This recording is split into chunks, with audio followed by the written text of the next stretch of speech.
Dans le théâtre en constante évolution de l'Europe de l'Est, un nouveau chapitre se dessine, attirant l'attention des audiences mondiales. Imaginez les paysages et les tensions alors que nous plongeons dans les complexités du conflit en cours en Ukraine. Cette histoire de persévérance et de manœuvres stratégiques se déroule dans une région imprégnée d'histoire et de tourments. Le calendrier indique le 13 mai 2025, une époque où les échos des victoires passées et des luttes présentes résonnent à travers les terres de l'Ukraine et de la Russie.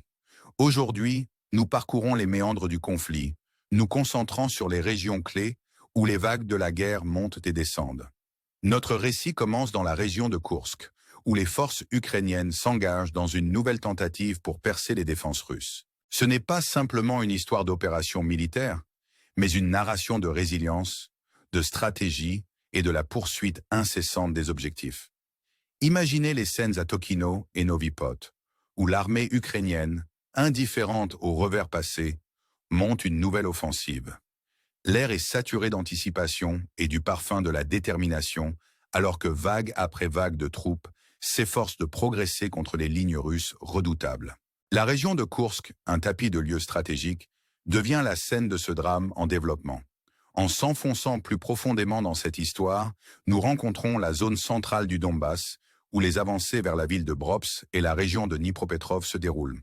Les forces russes, telles une rivière gagnant en élan, activent des fronts restés inactifs, avançant vers des lieux clés tels que les wafers de Saborissia et de Dnipro. Ces mouvements ne sont pas seulement des lignes sur une carte, mais des récits vivants de stratégies se déroulant en temps réel.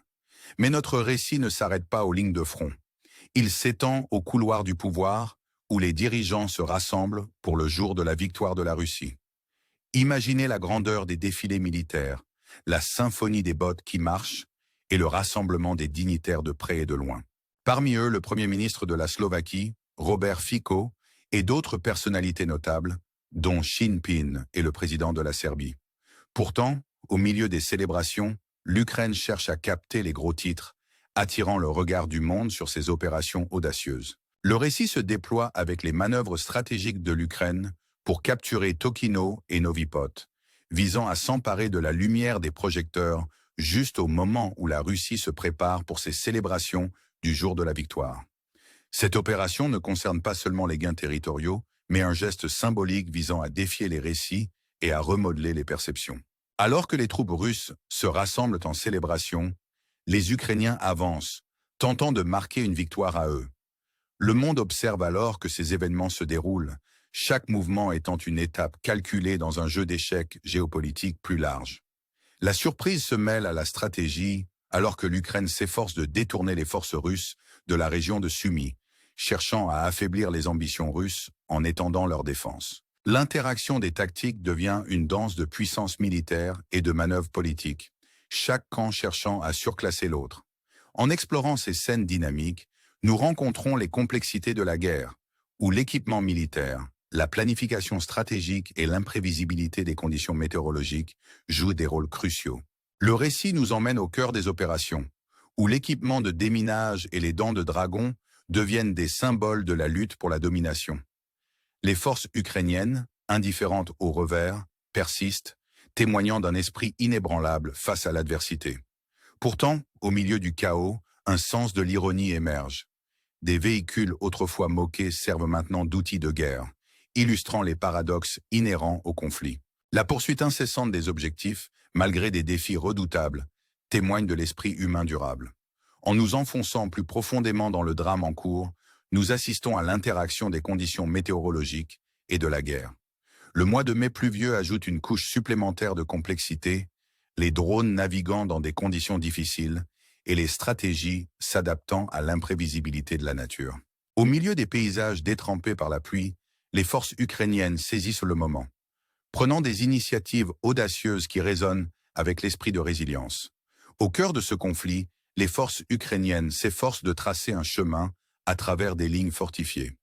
Elles traversent les dents de dragon, avancent à travers les champs de mines et font face à des barrages d'artillerie constants. Chaque pas en avant est un témoignage de leur détermination, alors qu'elles naviguent sur le terrain traître de la région de Koursk. Les enjeux sont élevés, et les risques encore plus, mais la résolution reste inébranlable alors que les troupes continuent d'avancer, indifférente aux défis à venir. Pendant ce temps, les forces russes restent vigilantes, prêtes à repousser ces incursions. La frontière de Koursk devient un microcosme du conflit plus large, un lieu où la stratégie rencontre l'endurance dans une bataille de volonté. Alors que les forces ukrainiennes avancent, les défenses russes restent fermes, utilisant une surveillance avancée et des frappes de précision pour maintenir la ligne. L'air est lourd de tension et d'anticipation, alors que les deux camps s'engagent dans un jeu de stratégie et de survie à enjeux élevés. Au-delà du champ de bataille, le paysage géopolitique se déplace comme des plaques tectoniques sous la surface. La présence de dirigeants internationaux au défilé du jour de la victoire de la Russie met en lumière le réseau complexe d'alliances et de rivalités en jeu. Alors que les dignitaires se rassemblent pour célébrer les triomphes passés, l'Ukraine cherche à créer de nouveaux récits, défiant le statu quo. La convergence de la prouesse militaire et du symbolisme politique peint un tableau vivant d'une région en plein bouleversement. Les actions de l'Ukraine et de la Russie résonnent au-delà des frontières, façonnant les perceptions et influençant le cours des événements. Alors que l'histoire se déroule, nous tournons notre regard vers la zone de Torex et au nord de Krinske, où les forces russes font des avancées significatives. Le paysage se transforme au fur et à mesure que des avancées sont réalisées, avec les troupes russes se déplaçant vers Villajora, Dilivka et Alexandro-Shultini.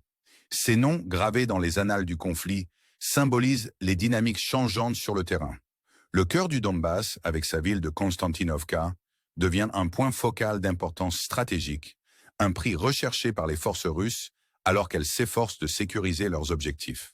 L'avance implacable des troupes russes attire l'attention, un témoignage de leur acuité stratégique et de leur puissance militaire. Chaque mouvement est calculé, chaque avancée un pas de plus vers leurs objectifs globaux. Dans ce théâtre de guerre, la ville de Pokrovsk se dresse comme un centre logistique, une cheville ouvrière dans le conflit plus large. L'avance russe au sud de Pokrovsk souligne l'importance stratégique de cette région, alors que les forces manœuvrent pour établir le contrôle. Le flux et le reflux de la bataille résonnent à travers les rues, une symphonie de stratégie et de résilience. Alors que les troupes russes sécurisent des zones clés, le récit du conflit continue d'évoluer, révélant les complexités de la guerre et l'esprit indomptable de ceux qui y participent. L'attention se porte à nouveau vers le sud de Novosilka, où les forces russes activent de nouveaux fronts, avançant vers Selenpol. Le paysage est en constante évolution, un témoignage de la nature fluide du conflit. Alors que les troupes russes avancent, les limites du contrôle se déplacent, mettant en lumière les régions de Zaporizhia et de Dnipropetrov. Cette avancée n'est pas seulement une manœuvre militaire, mais un jeu stratégique qui modifie la carte géopolitique. Un mouvement aux implications bien au-delà de la région immédiate. Au milieu de ces développements, le récit du conflit est ponctué de moments d'intrigue et de surprise. La destruction de 2 systèmes HIMARS par une frappe de missiles précise souligne la prouesse technologique et les capacités stratégiques des forces russes. Cet acte de précision et de puissance sert de rappel du spectre toujours présent de la guerre, où chaque action porte des conséquences lourdes. Les cieux au-dessus du champ de bataille témoignent de la danse de la technologie et de la stratégie, un témoignage de la nature évolutive de la guerre moderne. Alors que nous réfléchissons à ces événements en cours, nous restons avec un sentiment d'émerveillement et de contemplation. Le conflit en Ukraine n'est pas seulement une série de batailles, mais une tapisserie d'efforts humains, de stratégie et de résilience. Chaque mouvement, chaque décision façonne le cours de l'histoire, tissant un récit qui sera mémorisé pour les générations à venir. Alors que l'histoire continue de se déployer, nous sommes rappelés de l'esprit durable de ceux qui naviguent dans les complexités du conflit, s'efforçant d'un avenir marqué par la paix et la compréhension. L'histoire est loin d'être terminée, et alors que nous avançons dans notre voyage, nous sommes laissés avec une question. Que réserve le prochain chapitre? Alors que notre récit se poursuit, nous pivotons vers la région de Dnipropetrov, où les forces russes atteignent une étape significative. La capture de Kotlyarivka marque un moment crucial dans l'histoire en développement, témoignage de la prévoyance stratégique et de la précision militaire. Imaginez la scène alors que les troupes russes, faisant preuve d'ingéniosité et de détermination, sécurisent cet emplacement clé. Les implications sont profondes alors que l'avance russe les rapproche de manière alléchante de la région de Dnipropetrov. La capture de Kotlyarivka n'est pas seulement une victoire tactique, mais un point d'ancrage stratégique qui redessine les contours de ce conflit. La proximité avec Dnipropétrov signale un potentiel changement dans l'équilibre des forces, une indication des objectifs stratégiques plus vastes en jeu. Pendant ce temps, les complexités de la guerre continuent de se déployer le long des rives du fleuve Dnieper, dans la région de Kherson. Les forces russes occupent les îles Cristal, étendant leur portée et solidifiant leur présence au bord de cette voie navigable vitale. Le contrôle de ces îles signifie plus qu'un simple gain territorial. Il représente un avantage stratégique dans une région marquée par une signification historique et un conflit en cours. La présence russe le long du fleuve Dnieper sert de rappel de la nature multiforme de ce conflit, où chaque mouvement porte un poids stratégique. Les événements en cours à Kherson et au-delà peignent un tableau vivant d'un conflit à la fois dynamique et profondément enraciné dans des récits historiques. L'équilibre des forces se déplace avec chaque manœuvre stratégique, alors que les forces russes réalisent des avancées calculées. Le récit du conflit est entrelacé de moments de stratégie, de résilience et d'intrigue géopolitique, créant une tapisserie qui capture l'imagination et retient l'attention d'un public mondial. Alors que nous concluons cette histoire, nous restons avec un sentiment d'anticipation et de réflexion. Le conflit en Ukraine est un témoignage vivant des complexités de la guerre moderne, où stratégie, technologie et résilience humaine convergent. Chaque chapitre de ce récit en développement ajoute de la profondeur et de la dimension à notre compréhension des défis et des triomphes qui définissent cette région. Nous sommes rappelés de l'esprit durable de ceux qui naviguent dans ces eaux turbulentes, s'efforçant d'une résolution qui honore le passé tout en forgeant un chemin vers un avenir plus stable. Dans ce voyage à travers les paysages du conflit, nous sommes invités à considérer les implications plus larges de ces événements. Quelles leçons peuvent être tirées du drame en cours en Ukraine? Comment les résultats de ces manœuvres stratégiques façonneront-ils l'avenir de cette région et au-delà?